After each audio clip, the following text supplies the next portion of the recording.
I'm Chris Rose. We get it started with the site of Super Bowl 55 down in Tampa Bay. Tom Brady wants to lead the Buccaneers there for another trip to the big game.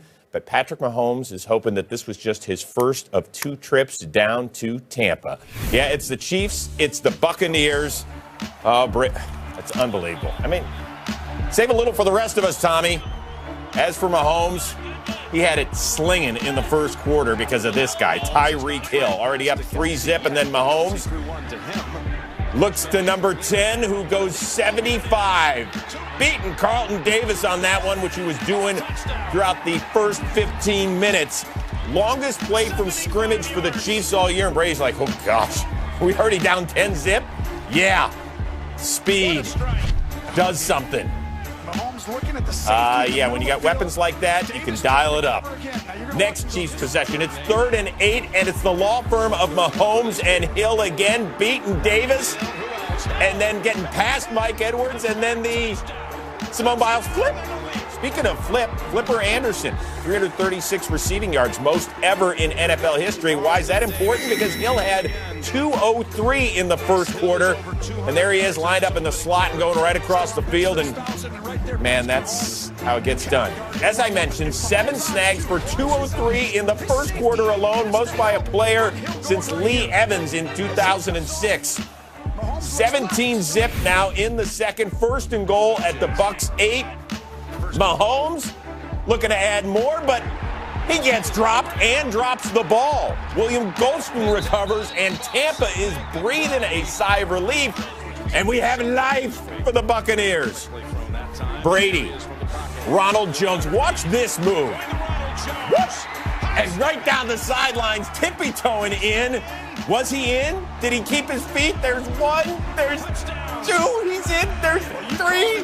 I sound like I'm in excruciating pain. I'm really not. It was a great move, and Ronald Jones has him into the end zone, but Mahomes too much on this day. To Kelsey for a gain of 14. That's 359 yards in the first half, most in a regular season since 1980. Chiefs would go on to kick a field goal and be up 20-7 at the break. Third quarter, it's now 20-10. Mahomes, are you kidding me? The trifecta? Unbelievable. Tyreek with 13 for 269, and he's doing his best Shannon Sharp. Falling down on the sideline. Help is on the way. Telling the fans, help is on the way. Yeah, okay, Carlton, pick up your head, man. You're not the only DB who's been toasted like that over the years. Then how about this? The old ricochet shot picked off by Tyrann Mathieu, who, of course, was coached by current Bucs coach Bruce Arians, one of his favorite players of all time, except on this. Look at this, right off of Sorensen's dome. And it's another INT thrown by Brady, although he and Mike Evans are wondering what happened there? It's a good question. On to the fourth. Instead of asking questions, Mike Evans has some answers on 4th and 3. And what is this? It's an Evans touchdown from outside the 10-yard line, which I don't think we've seen all year. The Bucs are within 10. Next Bucs possession, it's 2nd and goal, and Brady, this is more like at home. 3 catches for 50 yards, 2 of which ended up in the end zone for Evans, so Tampa's within 3. Next Chiefs drive, 3:15 on the clock, 2nd and 6.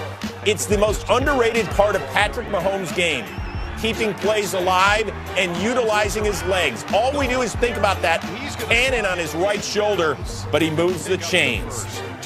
And then 3 plays later, after you take another look at Mahomes doing his thing. By the way, he carried 4 times for 28 yards.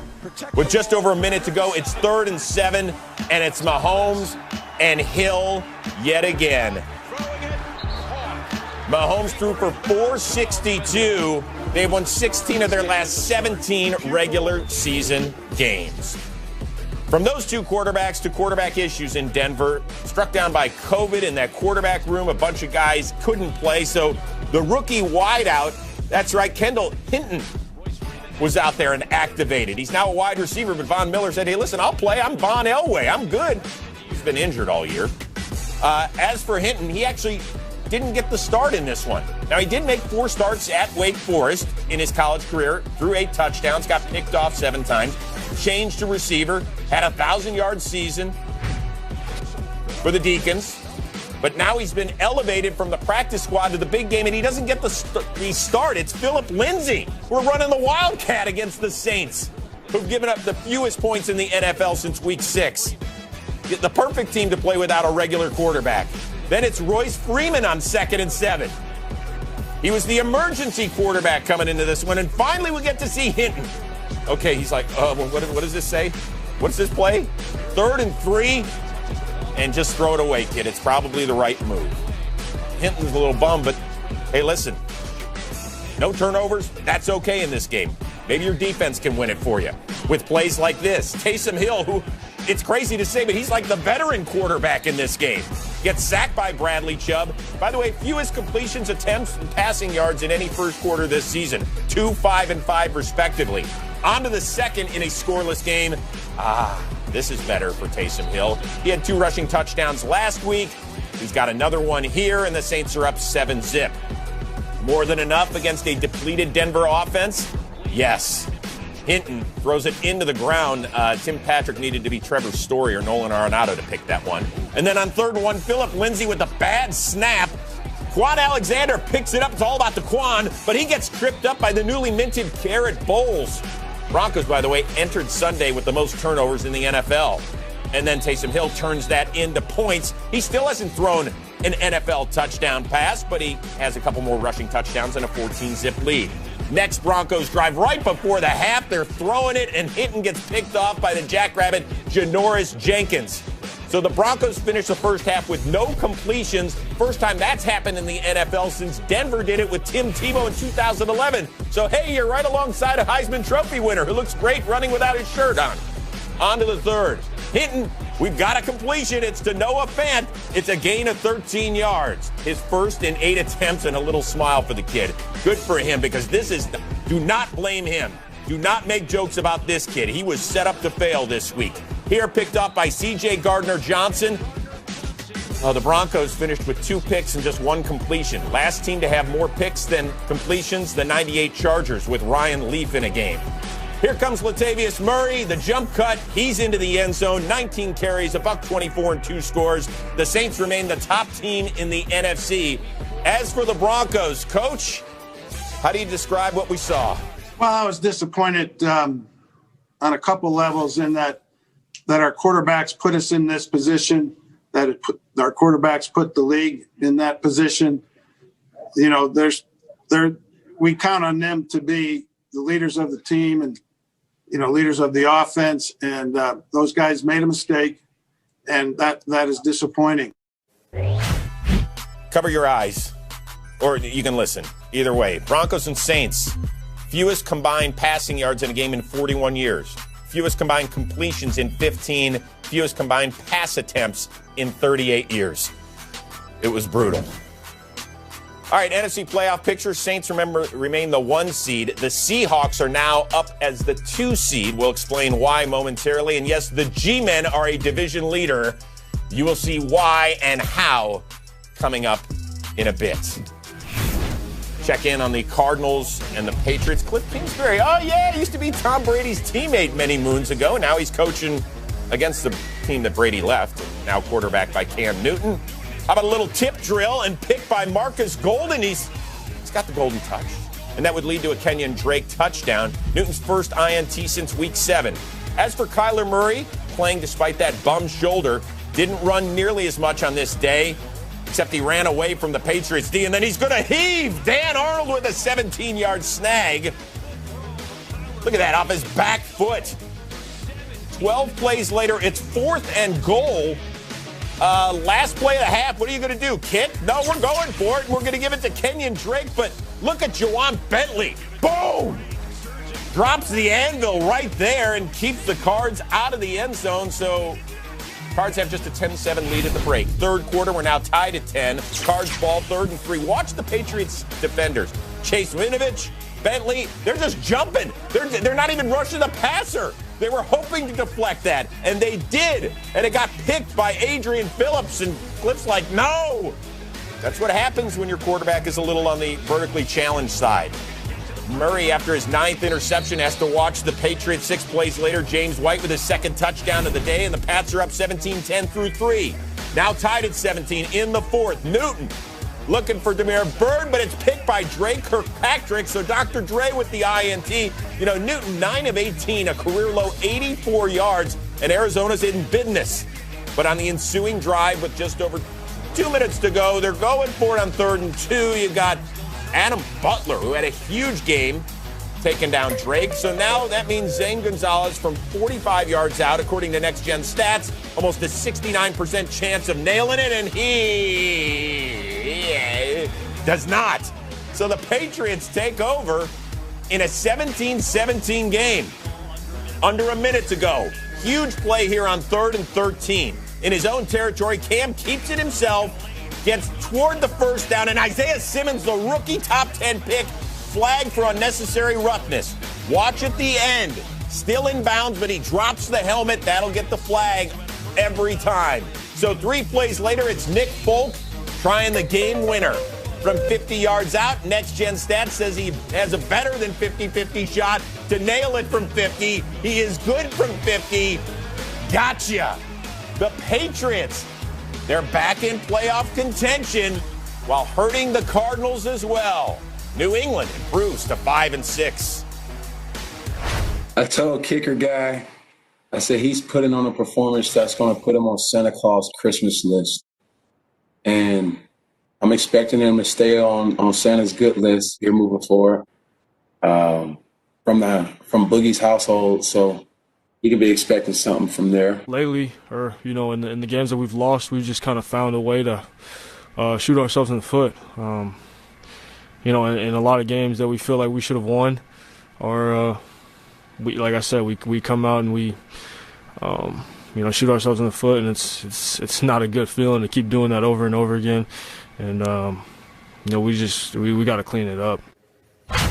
Okay, you can forget about the whole opposites attract things for the battle for supremacy in the AFC South. That's because the Colts and the Titans check in at 7-3 after each won overtime games a week ago. You can thank the right foot of the rookie, Rodrigo Blankenship, and both feet of Derrick Henry for that.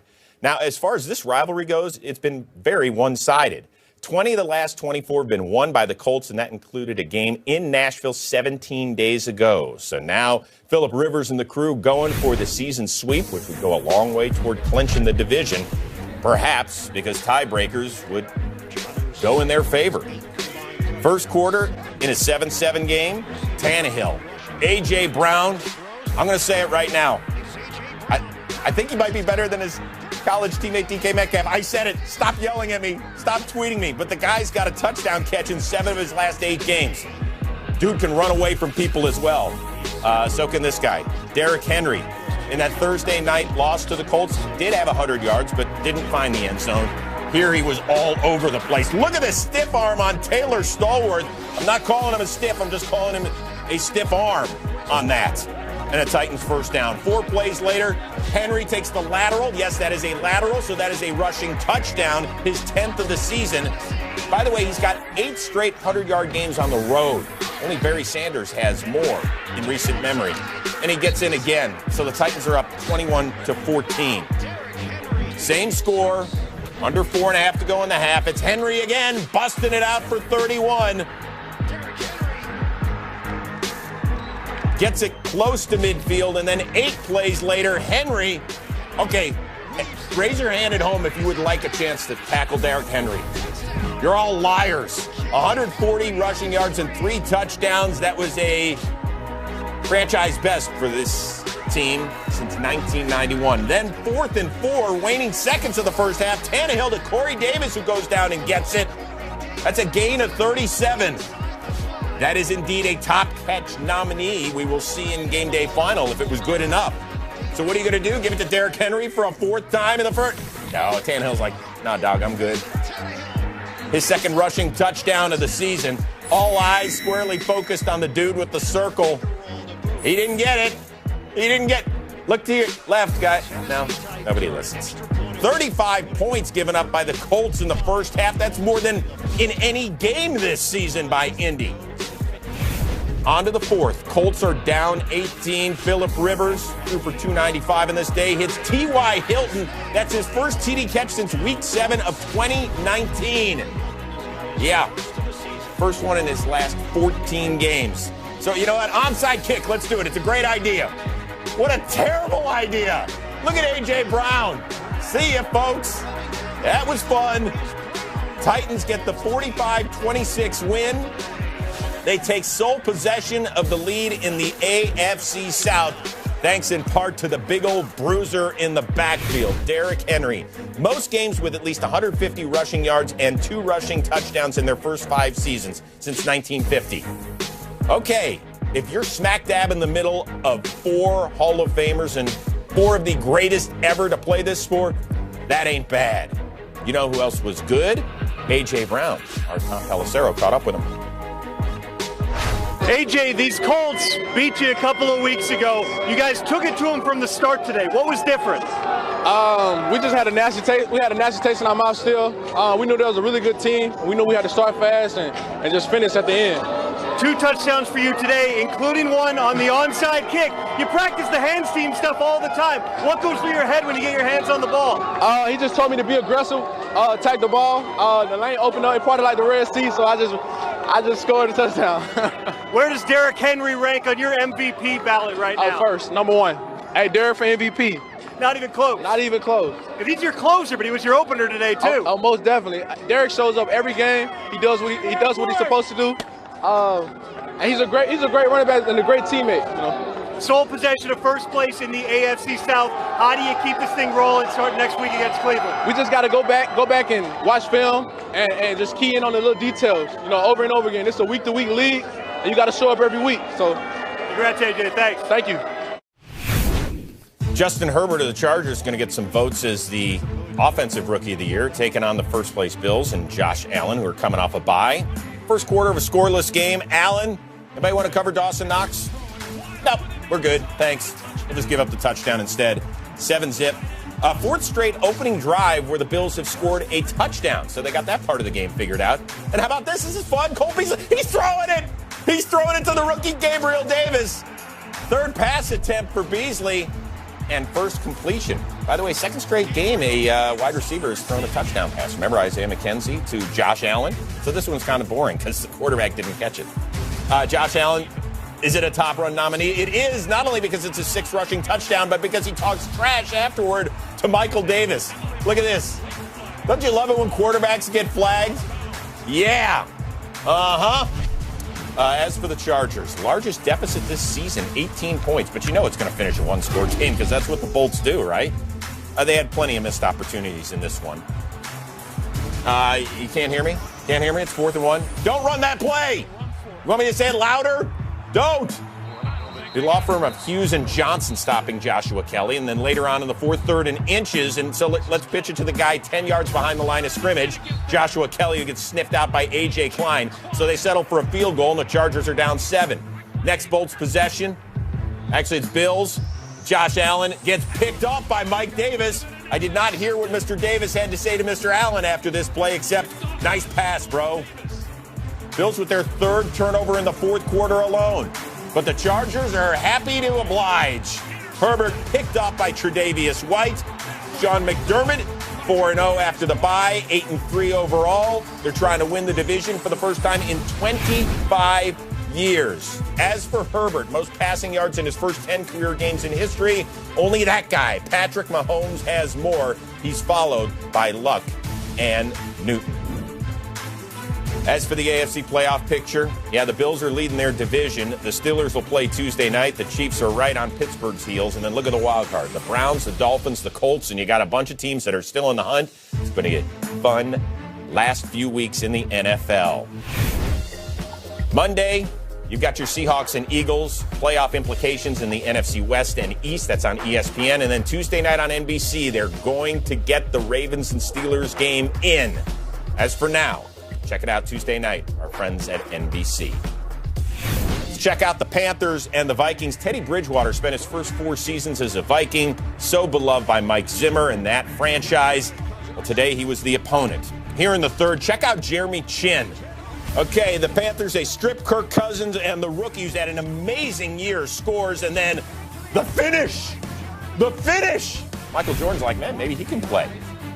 Next play from scrimmage, it's Dalvin Cook, who was held to just 61 yards, fewest since week 1. They didn't blow the play dead, so they strip it and chin. That's consecutive plays and consecutive touchdowns for Jeremy Chin, so we call that a double chin. Take it from a guy who knows it. He gets into the end zone. Last rookie, by the way, to have at least 2 touchdowns in a game from the defensive side of the football. Eddie Jackson of the Bears in 2017. On to the 4th, the Vikings are down 11. Kirk Cousins to his rookie Justin Jefferson. Do we get to see the gritty? The OG of the gritty? Do we? Yes! Yes! Woo! He's pumped up too. And then, oh no, a punt. And Chad Beebe muffs it with his team down 3 and just over 2 minutes to go. Oh, gosh, and now the Panthers have the ball in the red zone, and if they score a touchdown, it's going to be all done. Unreal as Carolina recovers. So Teddy Bridgewater, can you get it done? 3rd and goal. He's going to look for his favorite target, DJ Moore. Got a little banged up on this play. He had him, but he missed him. So they settled for a field goal. That means Minnesota, you got another chance. Roll the animation. Time for our orchestrated drive of the day presented by CDW. You don't want to be on the wrong side of the animation presented by CDW. Kirk Cousins to Justin Jefferson. He's got 918 receiving yards. Only Randy Moss had more among rookies in franchise history. 4 plays later, what up, cuz? To Kyle Rudolph. That's a gain of 25. Don't worry about the flag. It's on the defense. For Cousins, first time since 2016, consecutive games with 300 yards passing, 3 touchdowns and no picks. Remember, there's no Thielen, but you've got Chad Beebe, who redeems himself to give the Vikings the lead. The PAT was good. Minnesota has a 1-point lead. Oh, no, but you're saying there's time on the clock? Oh, no. Do we have a double orchestrated drive of the day? Teddy B trying to do something special from his own 13. Curtis Samuel gets behind or in between the defense up near midfield. 2 plays later, Bridgewater for Robbie Anderson. Catches it but stays in bounds. Bridgewater shake it up on the play, injured his arm. Look at him holding and writhing in pain. Snap it! Spike it! They do. So Joey Sly, the muscle man, from 54 yards out to win it in the return of his quarterback. And no good. He's so mad he's going to bench 225 like 43 times to get the energy out. The Vikings with a win without Adam Thielen, who was out because of COVID. How'd you think I did the highlight, buddy? Yes! Yes! Yes! Yes! Yes! Yes! You gotta be kidding me! Yes. You gotta be kidding me! Let's go! You gotta be kidding me! You jinxed it! Hey, the last time the Browns started 8-3, Jacksonville hadn't played his first game yet. Would Nick Chubb continue to create a rush for Cleveland fans? We'll tell you next. It's Game Day Highlights. Mayfield in Jacksonville and very much in the playoff hunt. Of course, Mayfield hadn't thrown a touchdown since Week 7 against Cincinnati, but you can erase that now. To Jarvis Landry, his first TD catch of the year. So now he has caught as many as he has thrown. And the emphatic left-handed slam. Big day for him, a day after his 28th birthday. 8 for 143 in that score. Then Baker had Hollywood Higgins, but we're not going to Hollywood. No, dog. Sorry. Next Gen Stats said it had an 86% chance of a completion. I'm just curious where the other 14% were, because he was about as wide open as you'll get down there. Browns had to settle for a field goal. Third quarter, Browns up by 1. Nick Chubb, 19 carries for 144 as he gets into Jaguar territory. 500-yard games for him this year. And remember, he missed 4 with a bad knee. And oh yeah, don't forget about Kareem Hunt, who gets it inside the 10-yard line. 10 carries, 62 yards for him. Now let's switch ends. It's what we do at the beginning of the fourth quarter. 3rd and goal, Mayfield. Quick pitch to Chubb. He gets inside the pylon. Browns lead is 8. Now it gets a little interesting. 3rd and inches, Mayfield had Hunt wide open. It was a bit behind him. So Stefanski, instead of electing to go for the field goal and give his team a 2-possession lead, he's like, we're going for it. It's 4th and inches. We can get it done. Kareem Hunt cannot get it done. He is stopped just shy. Jaguars take over. And Mike Glennon, who was making his first start since 2017, marches his team downfield. Glennon played really well, by the way. But it's now 4th and 10 at the Browns' 24. It's incomplete. Olivier Vernon actually with the sack. And you see the flag come down. Helmet to helmet. Vernon is called on this one. Of course, it probably doesn't help that Glennon's like 7'5", and you're going to get under his chin occasionally anyway. So the Jags retain possession, 3rd and 1. James Robinson, push! I can see the touchdown. That is football labor for you. So the Jags are down 2. You got to go for 2. And Glennon does. He's looking for Colin Johnson. Instead, he's finding Andrew Zendejo. It's incomplete, but still good play by Zendejo. The Browns 8-3. They're currently the 5 seed, and they snap a streak of 12 straight losing seasons. The Jags, meanwhile, have lost 10 in a row, and now they have lost their GM as Dave Caldwell was fired after the game. He's been in that post since 2013. Trent Baalke, the former leader out in San Francisco, takes over in the interim. Coaching staff was told you guys are good at least through the season. Speaking of Trent Baalke's old team, the Niners taking on the Rams. Sean McVay, they're kind of an up-and-down team. Of course, good friends with Kyle Shanahan, who had Nick Mullins back in charge, and he had Deebo Samuel. This is a different team when he is healthy and in the game. That's a gain of 33. He is so physical for a wideout. Missed 3 games with a hammy. 3 plays later, welcome back Raheem Mostert. He makes the Mostert of this play and gets into the end zone. 16 carries, 43 yards, and that score. Guy who missed the last 4 with a bum ankle getting it done. Rams ensuing possession. Goff looking for Woods, but it's Richard Sherman. Dust him off. Missed 9 games because of a calf injury. Yeah, they're getting some pieces back. And the Niners had a 7-3 lead at the break. 3rd quarter, Goff.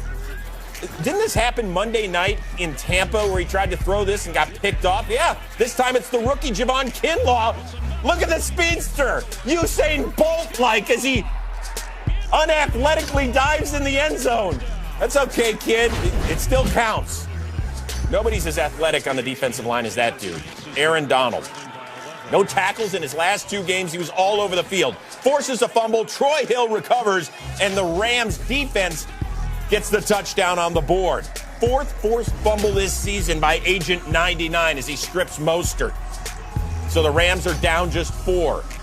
It means the Niners get the ball back. That means they got to deal with, that guy again. Aaron Donald all over Nick Mullins. His 10th sack of the season. 5th time in his career he's hit double digits. It's ridiculous.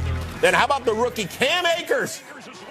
He's almost gone, but not quite. 61-yard run for the 2nd rounder out of Florida State.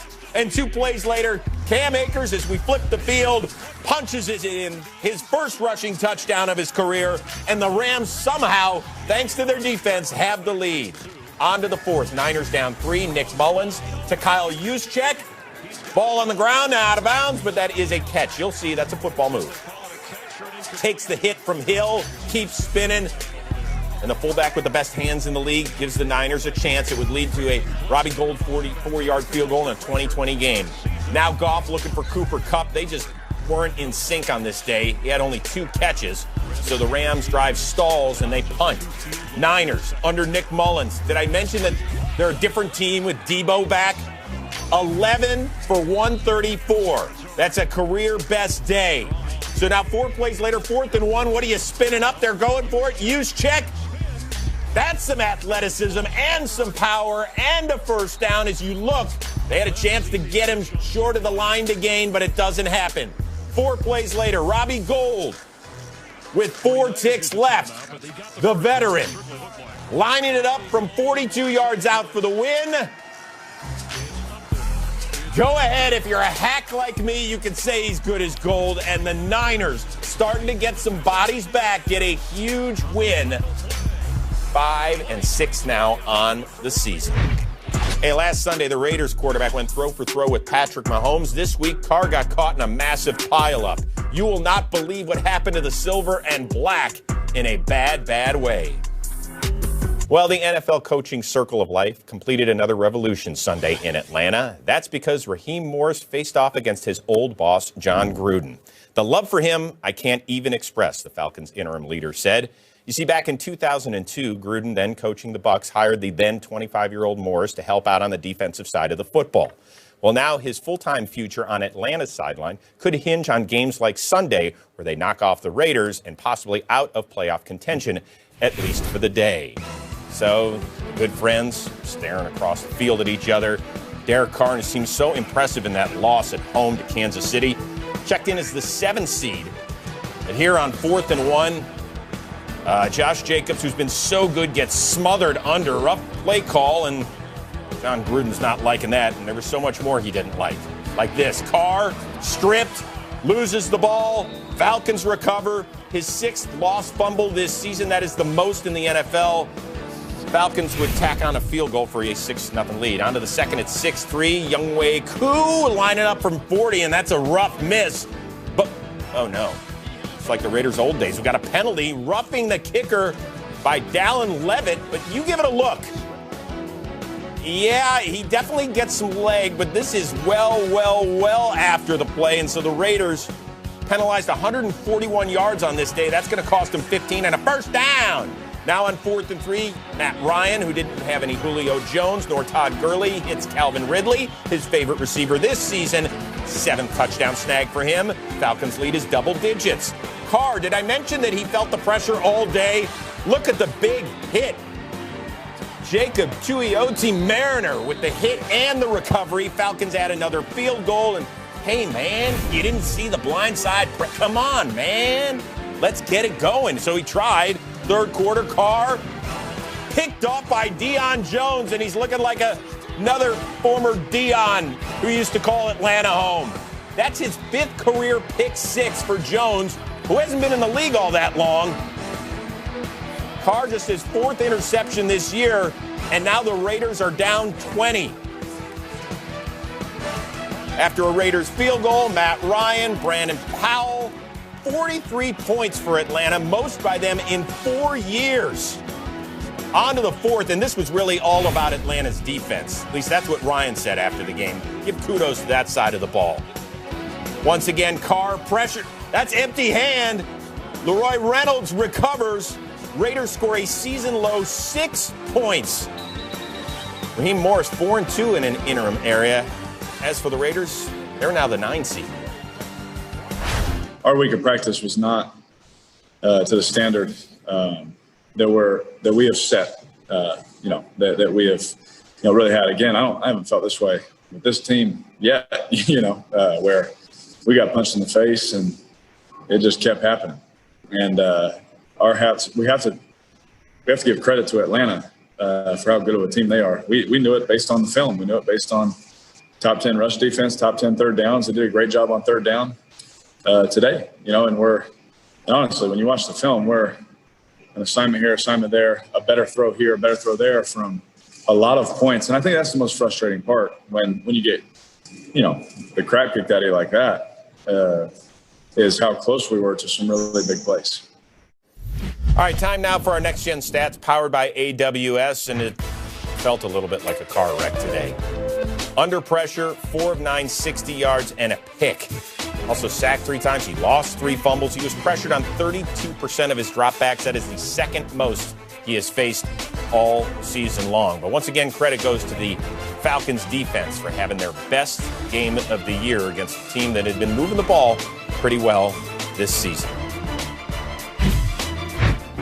All right, the week started with Philly leading the NFC East. Then Washington took it over on Thanksgiving Day. Hey, Giants, tag, you're it, with a win over Cincinnati. See how that went. Next, happened on Thanksgiving Day. Alex Smith and Washington was in Dallas to take on Andy Dalton and the Cowboys. It was the battle for first in the NFC East. 3rd quarter, Cowboys down a touch, and the rookie CeeDee Lamb has been so good, drops what would have been the game-tying touchdown. They had to settle for a field goal. Maybe if he had done that Matrix-looking thing from the previous week in Minnesota, it would have been a tie game. How about the rookie for Washington, Antonio Gibson? First rookie to score 3 touchdowns on Thanksgiving Day since Randy Moss in '98. Washington, 2 I get 3, man. 34-16. And then Andy Dalton trying to find his running back, Zeke, but instead Montez Sweat. I'll just take that, thank you. That's like dunking on somebody's head. Washington, which has faced a ton of adversity, started 3 different quarterbacks this season. Cowboys are like, yeah, tell me about it when you get to like 5 or 6. Washington had the lead in the NFC East heading into Sunday. But could the Giants swipe it from them? They were in Cincinnati to face Brandon Allen, making his 4th start, of course, Joe Burrow, unfortunately, out for the year. Bengals get the ball after a Giants touchdown. Brandon Wilson, for the 2nd time in his career, he's gone. Longest play in franchise history, 103 yards. It's the longest since Eric Bieniemy had a 102-yard kickoff return, also against the Giants in 1997. All right, same score, tied at 7 in the second. Daniel Jones finds Evan Ingram, who had a career-high 129 yards, but he loses the rock. Von Bell with the recovery. You're like, man, was that really a fumble? Get another look, because Ingram goes down, but Von Bell goes to the punch bowl and says, yeah, I'm thirsty. That's a great play. It would lead to a bullet field goal and a Bengals 10-7 lead. As for the Giants quarterback, Daniel Jones, 3rd straight game without a turnover. That's big for him, but so was this. Bum hamstring on this drive. He gutted it out before coming out of the game and said, man, I'm done. Get Colt McCoy warm. Let's go. Next Bengals drive, Allen looking for Tyler Boyd. It's deflected, and Nico Leros with the INT. So the Giants trying to add to their 3-point lead. There's some athleticism. That's a nice play for the undrafted rookie out of Dartmouth. Just elevated from the practice squad ahead of Sunday's game. Still 13-10. Colt McCoy, no good here on 3rd down. He did his job, 6 of 10, 31 yards. You know what you're getting out of McCoy. It led to a Gano field goal and a 6-point lead. Now it's 19-10. Allen to T. Higgins. Allen finished 17 of 29, a $136 in that score, so the Bengals are within 2. They would get the ball back under a minute to go. A field goal wins it for them. But Allen feels the pressure from Jabal Sheard, loses the rock. Leonard Williams recovers. The Giants have won 3 in a row for the first time since 2016, and they lead the division, Joe Judge. Yeah, I would say I'm optimistic at this point right now. Now, I don't want to go ahead and say yay or nay because I don't have the medical information yet, Tom. So, again, once he talks to the doctors, we get the information. I'm sure he's going to try everything he can. But I am optimistic just knowing, what he's played through before and, how he's handled different things. But, again, I got to be fair to the player. I have to see. I don't know how he feels physically. I don't know what the severity of the injury is. So I've got to make sure I have that information. And, obviously the medical team, we don't ever want to put any player on the field if they can't properly defend themselves or compete and execute the way we need them to. They are at Seattle next week. So this will be the 2nd time since 1970 a division leader will have 4 wins through 12 weeks. The 2014 Falcons and Panthers also 4-7, but the Panthers ended up winning that division that year. Hey, Logan Ryan, isn't this awesome? Who cares? Who honestly cares? I mean, it's like a tie. We're in first place for a minute and then someone else plays. I don't know. I think we got Seattle next week. I think it's going to be our biggest test of the year on the road. I never played there. I played in a lot of stadiums. I haven't played in Seattle. Obviously played Russ in some big games. So I'm excited to go against Russ again. He's a great player. And I'm going to do everything in my power to watch much film and get ready, prepared to play well against him. All right, Logan, will you at least watch the Monday night game? I mean, if the Seahawks beat the Eagles, you're in first place. Don't ask Logan Ryan. He's not as excited. And then Tuesday night on NBC, the Ravens game, which was originally for Thanksgiving, then pushed to Sunday, now Tuesday, will be played on NBC. All right, so the Giants, they're ascending while the Jets are, well, Hey, Sam Darnold was back. Is that good? Oh, man, maybe not. We'll see. He's got a bum thumb, injured in practice this week. Careful holding the play chart, sir. Ryan Fitzpatrick on to face his former team. Not the Rams or the Bengals or the Bills. It's the Jets. Complete to Devontae Parker, or was it? It would be reviewed. They say it's a catch, one of his 8 for 119. I don't know, is that enough of a football move?